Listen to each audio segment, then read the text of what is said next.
In a trading card game like Yu-Gi-Oh, where you've amassed over 10,000 cards and print about 500 new ones each year, remakes and continuations of old cards are pretty much inevitable. Sometimes it happens out of necessity, like Pot of Avarice being made to replace the ridiculously imbalanced Pot of Greed, or the very successful Lightning Vortex, which was supposed to be a substitute for the quickly banned Regeki.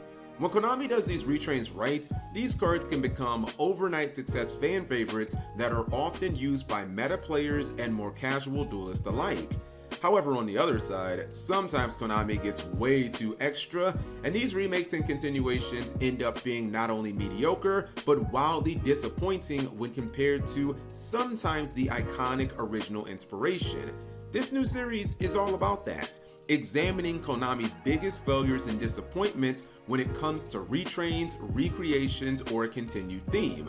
In this new series, I'll cover the original card, what made it so significant, whether that be exceptional competitive performance or anime fanfare. Then we'll take a look at the newer iterations and how poorly they stack up to the original. Keep in mind, the better and more renowned the original card was, the more disappointing the newer stuff is going to be by comparison. For today's docket, we're going to be looking at the iconic Exiled Force and its lesser known versions, Nomadic Force and Missing Force. If you've ever played DM era Yu-Gi-Oh, whether that be TCG or even OCG, maybe a little GOAT format here and there, you're probably well acquainted with the Rogue Mercenary Corps, or as we would come to know them as, Exiled Force.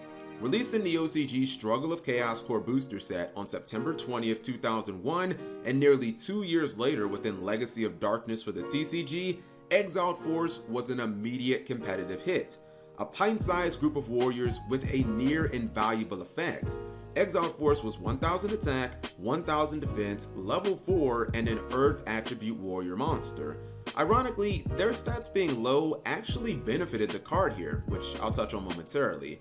Exiled Force's effect let its controller tribute it as a cost to target and destroy one monster on the field. On face value, that probably doesn't sound all that powerful, as you're basically just going 1-for-1 in a best case scenario.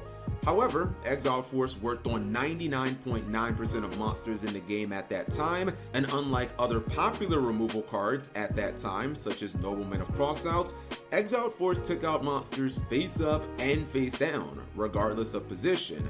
Combine that with Ignition Priority being in the game for the entirety of Exiled's competitive run during the DM and GX eras, and the card was nearly impossible to stop with anything short of Solemn Judgment. Now with that being said, and as I previously alluded to, Exiled Force did hit like a sock filled with feathers due to its minuscule 1000 attack, but that actually gave it some insane synergy during various formats with cards like Last Will.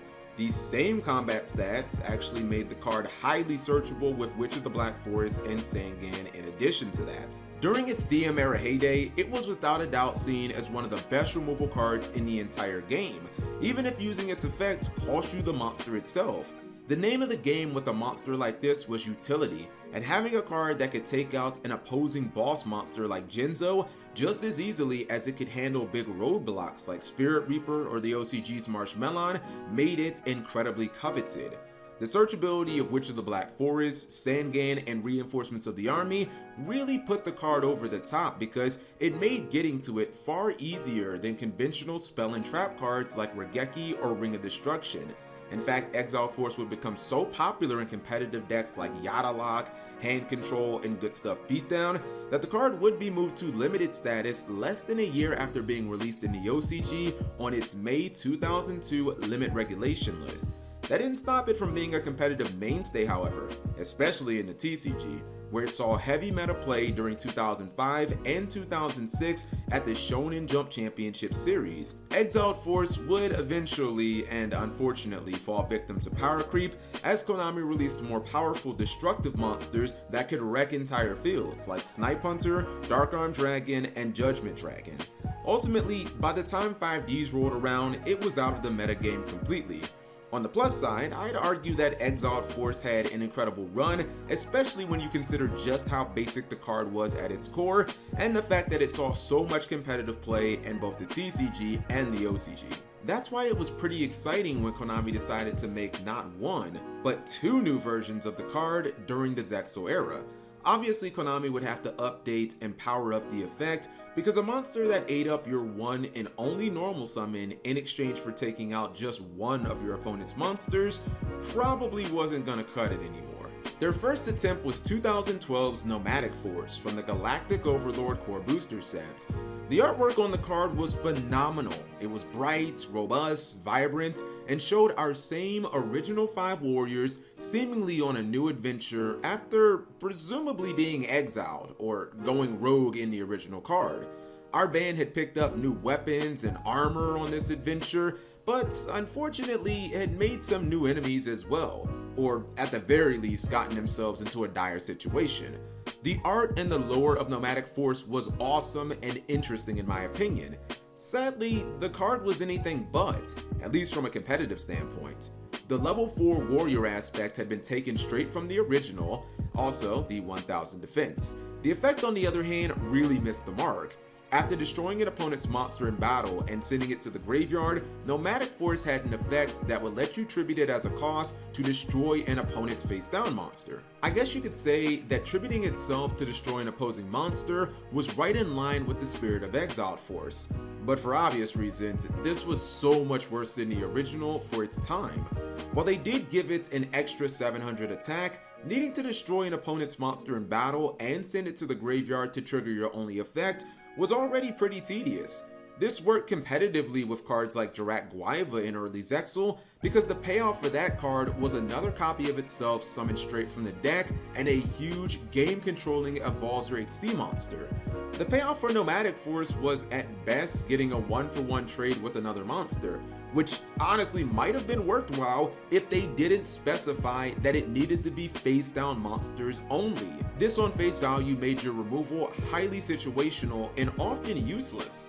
Nomadic Force was a predictable dud on the competitive circuit, which actually made Konami's second attempt even more disappointing. Missing Force would be released just a couple of sets later in Abyss Rising, and to Konami's credit, they continued the absolutely fantastic artwork and lore.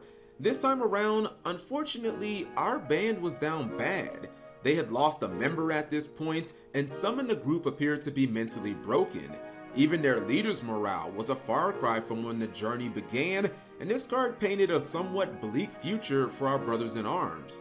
Missing Force, just like its predecessor, was very faithful in its tributing nature to use its effect. However, this monster wasn't aiming to destroy opposing monsters, but yet take control of them. This could have been very interesting, and dare I even say crazy powerful, with cards like Change of Heart, Brain Control, and Snatch Steal all being banned at this point. But the thing is, Konami absolutely crippled any playability this monster could have had with a plethora of heavy restrictions. First off, Missing Force had to be your only monster on field to use its effect. In addition to that, it wouldn't allow you to special summon the turn you used it. And most egregiously in my opinion, it axed your battle phase, which probably would have been the saving grace of this card. Summoning Missing Force and then tributing it to brain control an opposing monster and potentially sack your opponent as you kill them with their own card could have led to some pretty spicy plays, but those were immediately thrown out the window. No attacking with their card and no using it for XC summons. This should be obvious, but what the hell was even the point? With Nomadic Force, that card was just going to suck because its effect to only go after face-down monsters was highly impractical by 2012 standards. But Missing Force could have actually been game-breaking if Konami just took off the damn training wheels. Imagine being able to answer cards like Mecha Phantom Beast Dracosac or Evil Swarm Ophion for just your normal summon. I believe it could have been side deck worthy at the very least. Since the release of Konami's two disappointing and failed Exiled Force retrains, they haven't given us anything, which is unfortunate as those cards are now a decade old. Missing and wasted potential as well as GOAT format nostalgia is sadly all we have at this point, but here's hoping that our band will find their missing brother and will finally get a worthy update in the future. With that, we are at the conclusion to this Yu-Gi-Oh video. If you enjoyed this new series, let me know in the comment section below. Also, more importantly, if you learned something, give the video a big thumbs up. Thank you very much for watching. As always, check out the other videos or stories that I'm sure are somewhere on your screen right now, and come back for more videos just like this one in the future. And then, of course, a gigantic thank you to my patrons. We could not do this without you. My old buddy and rival, Garen Williams, Brian Ford, Volnuff, Israel Diaz, Ernesto Sanchez, and then my Twitch crew, Akinasism, Big Pimpin', and Super Canadian. If you'd like to become a patron or learn more, of course, the link is in the description below.